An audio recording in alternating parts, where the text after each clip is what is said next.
Evet, yine geldim. Ben geldim, ben. Ozan Kurtbay. Sizin için geldim arkadaşlar. Achtung! Başlıyoruz hep beraber arkadaşlar. Günlük tarot yorumlarına. Arkadaşlar, yarın Ay Koç burcunda olacak. Ve Koç burcu spontane bir enerji akışı olacak. Aynı zamanda Neptün kavuşumu olacak. Ay Neptün kavuşumu yani Neptün'de retroya girmeye başlamasıyla beraber muazzam bir enerji sıçraması ve farkındalık olacak. Achtung! Yarın Neptün durağan harekette olacak. S harfine geçmiş olacak. Ona baktım hemen. S harfine geçmiş olacak. Yani retro hareketi, düz hareketten durağan harekete geçti. Şu anda Araf'ta olacağız yarın ve toplumsal kolektif durağan noktada. Yani biz ona eşlik etmiyoruz.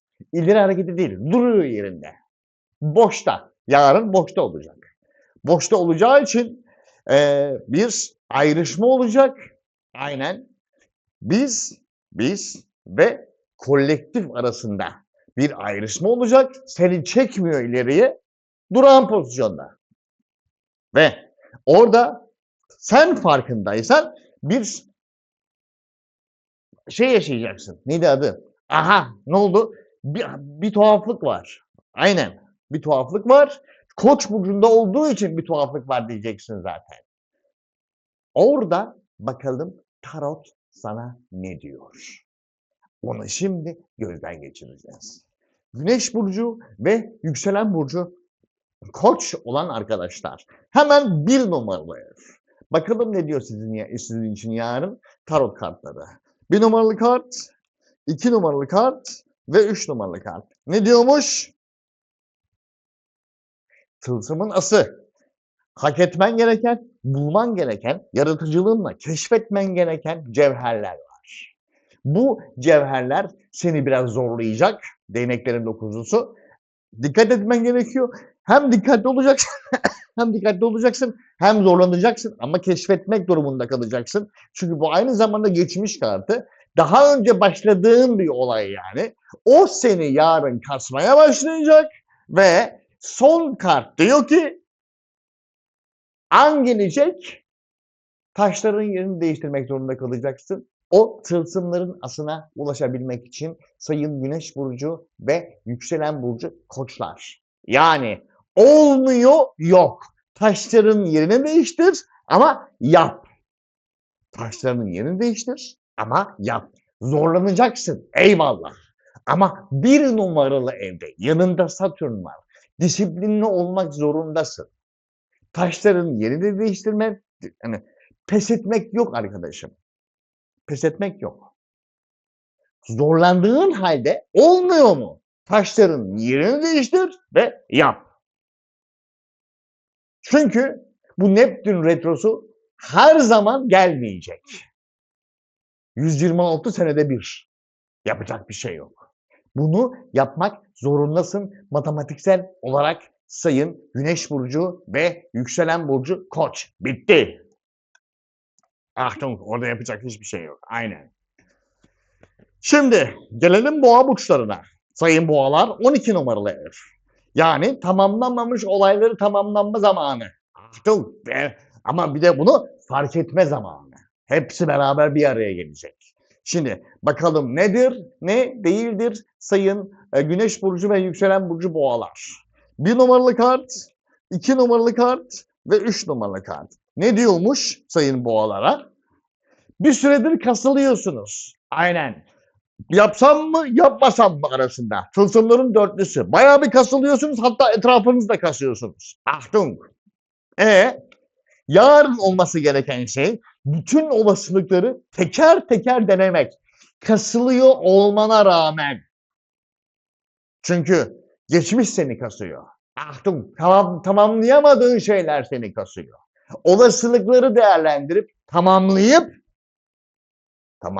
ona göre hareket etmeye özen göstereceksin.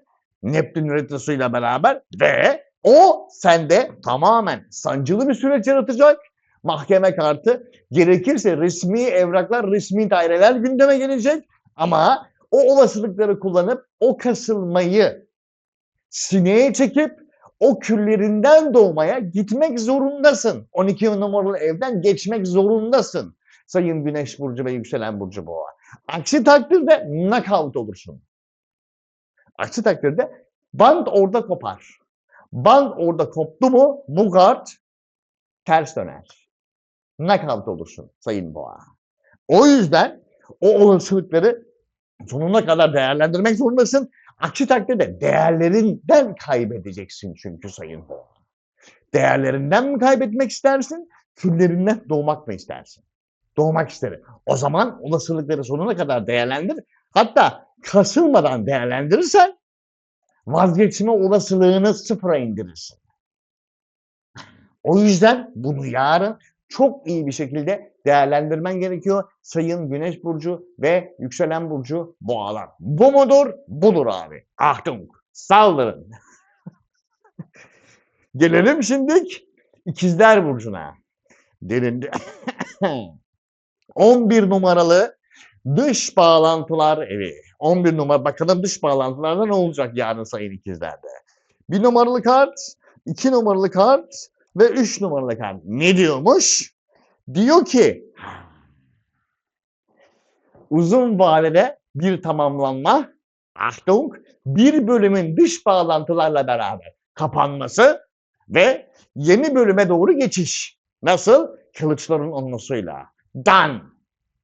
Knockout. Bitti. Niye knockout oluyorsun? Çünkü o bölüm kapanmak zorunda. O bölümü daha fazla taşıyamazsın. Taşıdın mı tamamen çökeceksin. Orada yapacak hiçbir şey yok.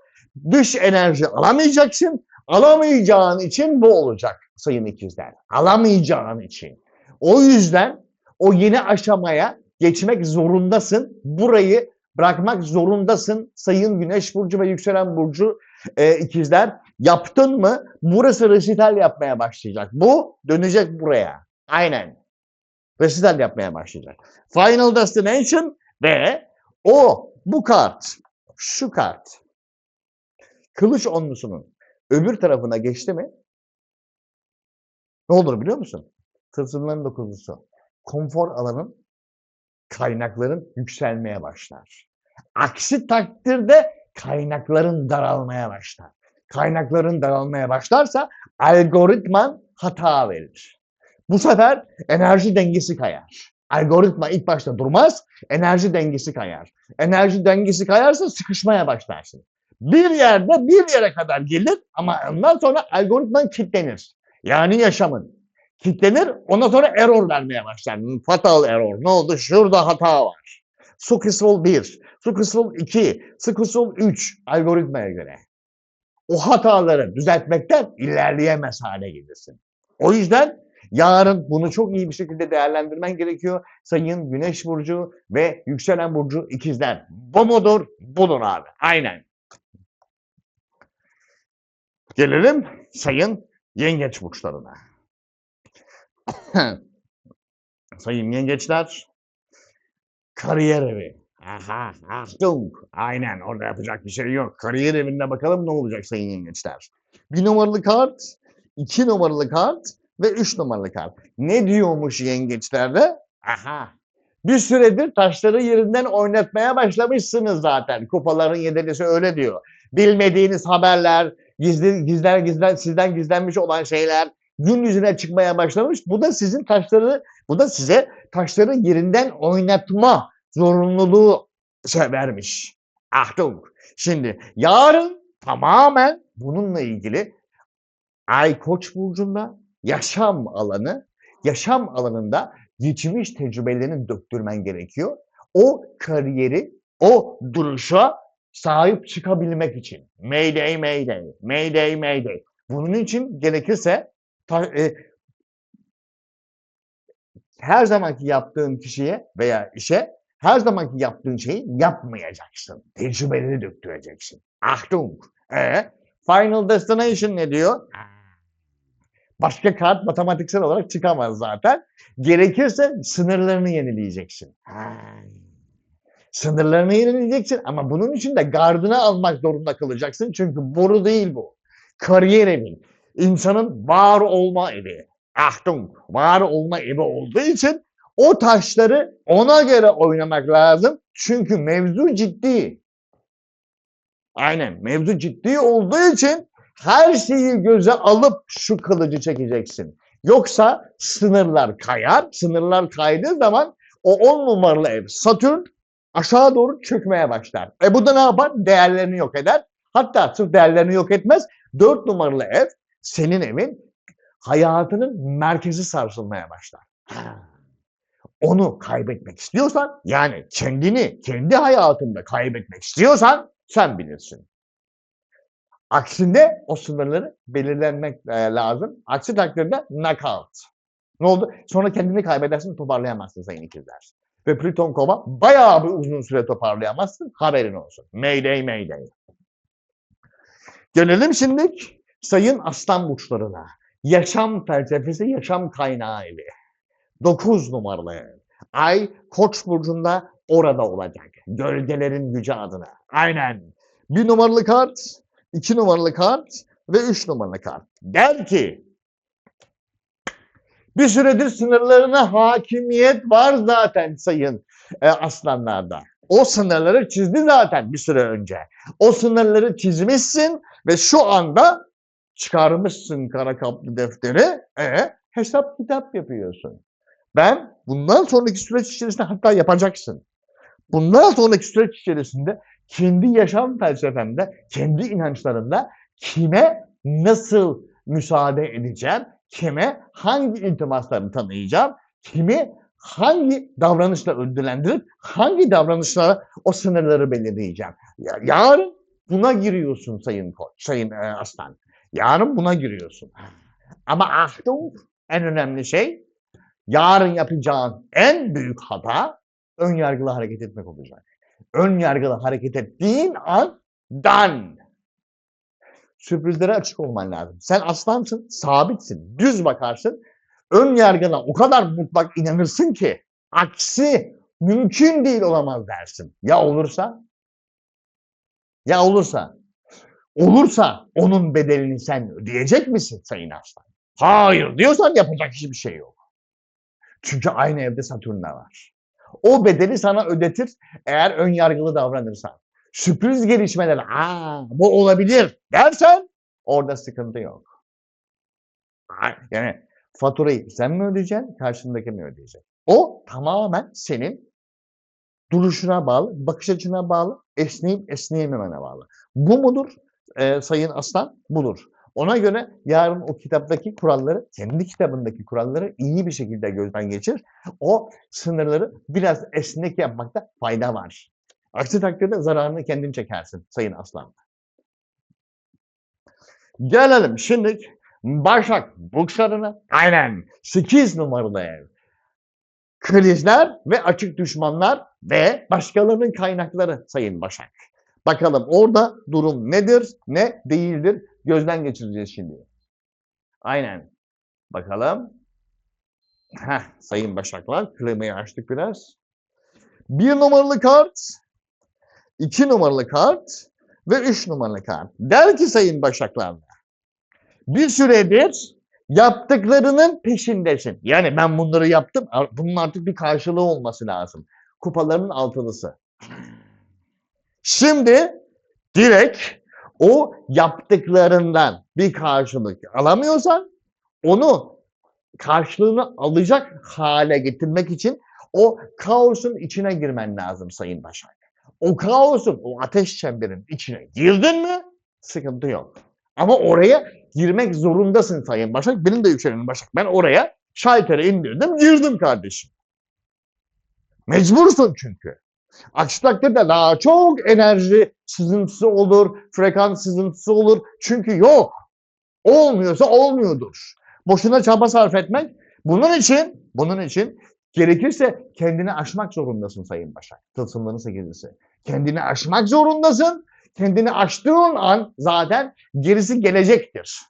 Bütün zincirlerini kıracaksın aştığın an ve ondan sonra çıtır çıtır çıtır çıtır çıtır çıtır her şeyin açıldığını göreceksin. Kabak çiçeği gibi açılacak her şey. O kadar net görmeye başlayacaktır. Demek ki ben burada yanlış yapıyormuşum. Vay be! Ben de biliyorum zannediyordum. Ha. Ama sen kendini köşeye sıkıştırdın. Hatta insanların seni köşeye sıkıştırmasına müsaade ediyordun. Çünkü Başaksın, bir kilitleniyorsun oraya. Achtung! Yöneticiliği bırakıyorsun ama bırakmaman icap eder Sayın Başak. Aksi takdirde köşeye sıkışırsın, o kaosun içinde kaybolursun. Çünkü Neptün retrosu der ki, kitlelerden uzaklaş, hayatından uzaklaş. Bak hangisi sana o alman gereken değeri veriyor, hangisi vermiyor. Veya ne şekilde yaparsan geliyor, ne şekilde yaparsan gelmiyor. Bunu yapmak için o ateş çemberine girmen gerekiyor mu kardeşim? Gerekiyor. O zaman gir, yardır Sayın Başak. O zaman yardır. 8 numaralar çünkü. O krizler evine işine girip çıkman lazım. Oranın sahibi kim? Akrep. Akrep ne? Ateş. Bitti. Yeraltı dünyasının kralı. Oraya gireceksin. Yapacak hiçbir şey yok. Kendinle yüzleşeceksin. Bitti. Gelelim şimdi sayın terazi burçlarına. 7 numaralı ev. Ciddi işler ve ciddi ilişkiler. Nedir, ne değildir sayın teraziler. 1 numaralı kart, 2 numaralı kart ve 3 numaralı kart. Der ki sayın terazilerde. Aha da burada. Bir süredir siz de taşların yerlerini değiştiriyormuşsunuz. Kupaların yedilisi. Bir takım gizli olaylar ortaya çıkmış. Bende çıktı benim güneş terazi. O yüzden taşların yerlerini değiştirmen gerekiyordu. Dibine kadar değiştirdim. Aynen. Kupaların yedilisini dibine kadar vurdum.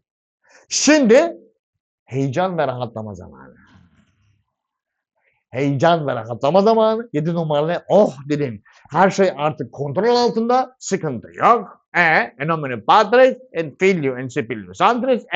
Şimdi heyecanla yardırma zamanı sayın teraziler. Achtung.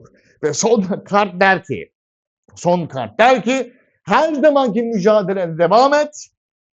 Önün dümdüz, açık ve yapman gereken tek şey akışa bırakmak. Yaptıktan sonra. Akışa bırakmak, o akış senin bakış açını da değiştirecek. Neyi, ne şekilde yapacağını daha iyi bir şekilde göreceksin. Ve ondan sonra da şu. The sunshine. The sunshine diyeceksin sayın terazi. Ama yeter ki o yerlerini değiştirdiğin taşları yerlerinden oynatma ve dümdüz mücadelene devam et. Çünkü ciddi işler ve ciddi ilişkiler evinde mevzu tamamen senin yaşam kaliten ve değerlerin. Değiştirdiysen sıkıntı yok. Değiştirmediysen sıkıntı büyük. Gelelim şimdi Güneş burcu ve yükselen burcu akrepler. Organizasyon ve yönetim ve karar alma evi. 6 numaralı ev sayın akrepler. Bakalım orada durum nedir, ne değildir göreceğiz. 1 numaralı kart, 2 numaralı kart ve 3 numaralı kart. Der ki sayın akreplerde. Bir süredir zaten hayatınızın koltuğuna oturdunuz. Ne oldu? Otorite koltuğu, karar alma koltuğu, imparator koltuğu. Oradan o sorumluluğu aldınız ve oradan bakıyorsunuz böyle nereden neyi yönetebilirim, nereden neyin kararını alabilirim diye. Yarın itibariyle senin kafanda soru işareti yaratan ne varsa sen gel. Nedir durum? Neden böyle? Nasıl düzeltilir? Nedir durum? Neden böyle? Nasıl düzeltilir? Organizasyonu yönetiyorsun. Kılıçların dörtlüsü. Ya vazgeçmektense olayları düzeltmek zorundasın. Çünkü o koltuğa oturdun. O sorumluluğu aldıysan o soruları soracaksın. O sorularla beraber gelen haberler olayın yavaş yavaş evrilmeye başladığını gösterecek. Ama o evrilme başlamadan önce senin o koltukta o soruları sorup, o cevapları alıp, o müdahaleleri edip gerekirse yönetimi değiştirmen gerekiyor. Kendi hayatında sayın Güneş burcu ve yükselen burcu akrep. Aksi takdirde Satürn affetmez. Net. O Python hata verdi mi? Niye hata verdi? Sen gel bak şurada şu var. Şu hatayı şu şekilde düzeltmen gerekiyor. Şurada şu var. Şurada şunu şu şekilde düzeltmen gerekiyor. Bu benim algoritmam, benim sorumluluğum. O zaman yapmak zorundasınız. Bitti. Eğer bu algoritmada yer almak istiyorsan bunu yapmak zorundasın. You have to. Başka Hiçbir olasılık yok. Aksi takdirde bu kaleden gidin ve bu kaleyi terk edin. Nokta sayın Akrep. Nokta. 6 numaralı ev. Senin rutinlerin çünkü onlar. Senin haritan. Game over. Gelelim şimdi uçan pisiciklere. Yaylar. 5 numaralı ev. Yaratıcılık evi. Bakalım orada nedir, ne değildir sayın yay burçları. Dın dırın dı dırın dı dırın dı bir numaralı kart, 2 numaralı kart ve 3 numaralı kart. Ne diyormuş? Diyor ki sayın yaylara. Bir süre öncedir zafer kaçırılmaz. Çıta ahan da şurada. Ben oraya yardımcıyım diyorsunuz sayın yaylar. Kılıçların kralıyla. Bunun için de gerekirse her türlü şeyin altına, sorumluluğun altına elimi koyarım diyordunuz sayın yaylar. Şimdi madem onu diyor musun? Diyor. O zaman Satürn'ün verdiği kurallara Mars'ın ani hızlı hareketlere eşlik etmek zorunda. Nedir? Yeni bir düzen ve yeni bir sistem. Mayday Mayday. Hem de senin yaratacağın bir sistem. Ancak ve ancak. Bunun için bir takım şeylerden vazgeçmen gerek. Kafandaki koyduğun şey yok mu? Evet. Onun olması için, o çıtanın olması için senin bulunduğun şeyden vazgeçmen gerekiyor. Hadi buna yer mi? O zaman o hayali kurmasaydın kardeşim. Yapacak bir şey yok. Yapacak hiçbir şey yok. Aynen. Yapacak hiçbir şey yok. Ben o noktaya gitmek istiyorum. O zaman gidip o kişilerle görüşeceksin kardeşim. Tılsımların onusu. O kişilerle görüşeceksin ve elinden geleni ardına koymayacaksın. Sırf o kılıçların kralına ulaşmak için kimi zaman fedakarlıklara girmek zorundasın. Ani değişiklikler yapmak zorundasın. Bu ani değişikliklerle senin düzenin oraya doğru, daha üst kaliteye doğru dönüşmek zorunda sayın Güneş burcu ve yükselen burcu uçan pisişikler. Sayın yaylar. Bu olmak zorunda mı? Zorunda. Nokta. O yüzden o yaratıcılığını yarın çok iyi bir şekilde hakkını sonuna kadar ver. Bitti. Kayıplanıp sakın peşinde koşma. Ben hallederimin peşinde hiç koşma. Satürn affetmez. Aynı evde Satürn de var çünkü. Affetmez. Yetişmeye gidersin olmaz. Satürn'le bir karşı karşıya gelirsin bitti.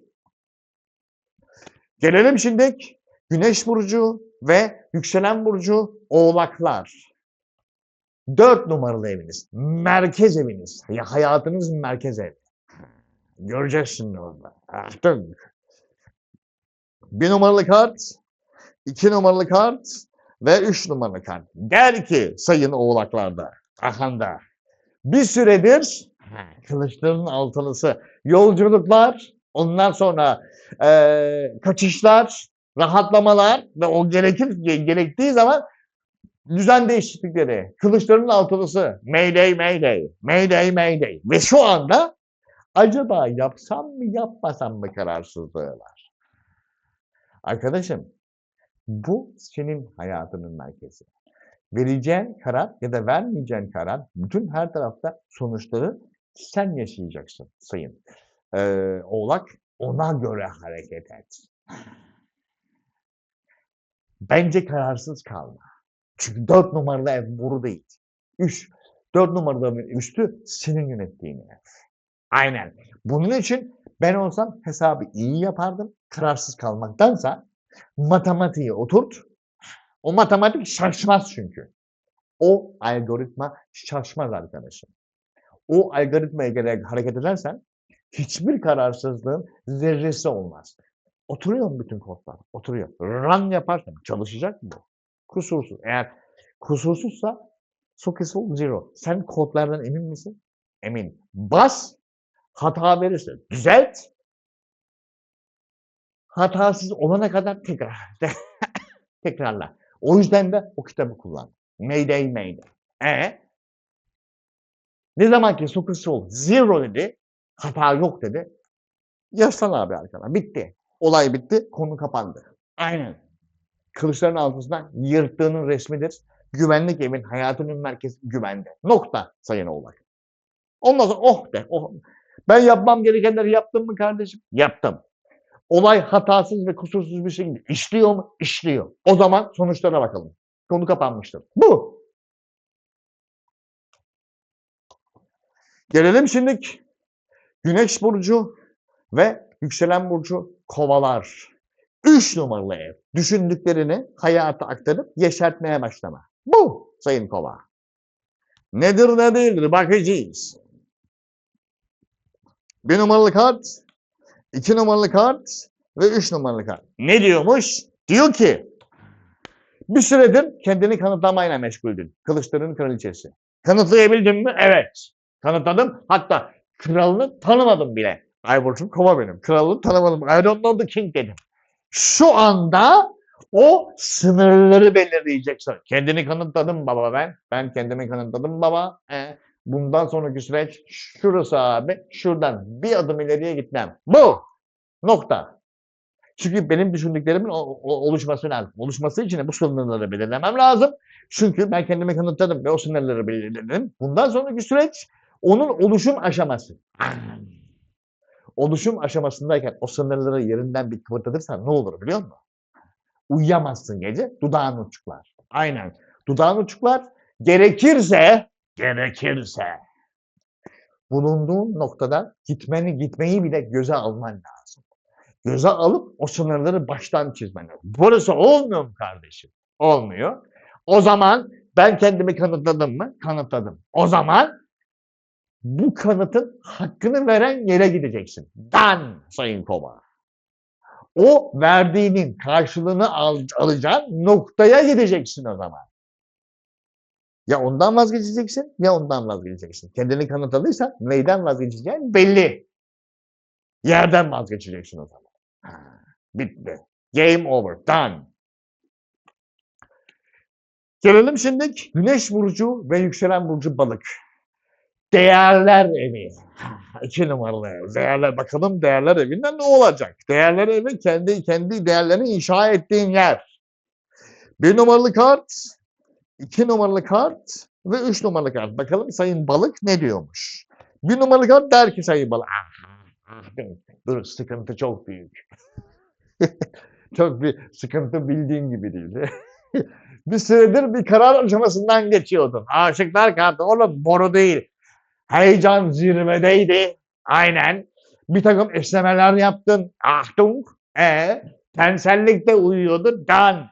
Şimdi o illüzyondan çıkma zamanı. Çünkü bu kartı İkizler Burcu yönetir. Orada bir illüzyon vardır. Orada bir karar vardır. Nokta. Şimdiki kart o zirveyi gösterecek. Achtung. Bundan sonraki süreç onun illüzyon olup olmadığına eminsen ve değilse bundan sonraki süreç senin akışından çıkıyor. Sen o illüzyon mu değil mi? O kararı verdiysen bundan sonraki akış senden çıkıyor. Dönüyor. Jüpiter, Venüs ortak yapımı. İllüzyonsa o illüzyon senin kalan hayatını allak bullak eder. Değilse muazzam bir noktaya doğru götürmeye başlar. Orada karar sendeydi zaten sayın Balık. Ama bunun için eğer değildiyse olması için bütün olasılıkları değerlendirmen gerekiyor. Çünkü değerler evi ne olur? Boru değil. Onun illüzyondan çıkması için bütün olasılıkları değerlendirmek. Ne zaman ki cuk diye oturdu, böyle içinde tık, sıkı solu, zero, done. Ne zaman oldu? Matematik olarak oturdu. Her şey maddi ve duygusal ve ruhsal. Ne zaman oturdu? O zaman onun karşılığını çok güzel bir şekilde alırsın. O şekilde hem de. Ama değilse dersin ki ya oldu gidiyor da bir tuhaflık var. Dedin mi? Bitti. Sonuçlarına katlan, o tuhaflığın sonuçlarına katlanırsın. O gözünde ondan sonra çatır çatır çatır döner ve açılır. Ve der ki bunu isteyen sendin. Bitti. O zaman olasılıkları değerlendirseydin sayın Balık. Game over. Fatura ya +1 ya -1. Sonuç sende. Bu mu? Bu. Arkadaşlar benden bu kadar. Ben Ozan Kurt. Daha sonraki videolarla görüşmek üzere. Şimdilik herkese arrivederci. Eyvallah.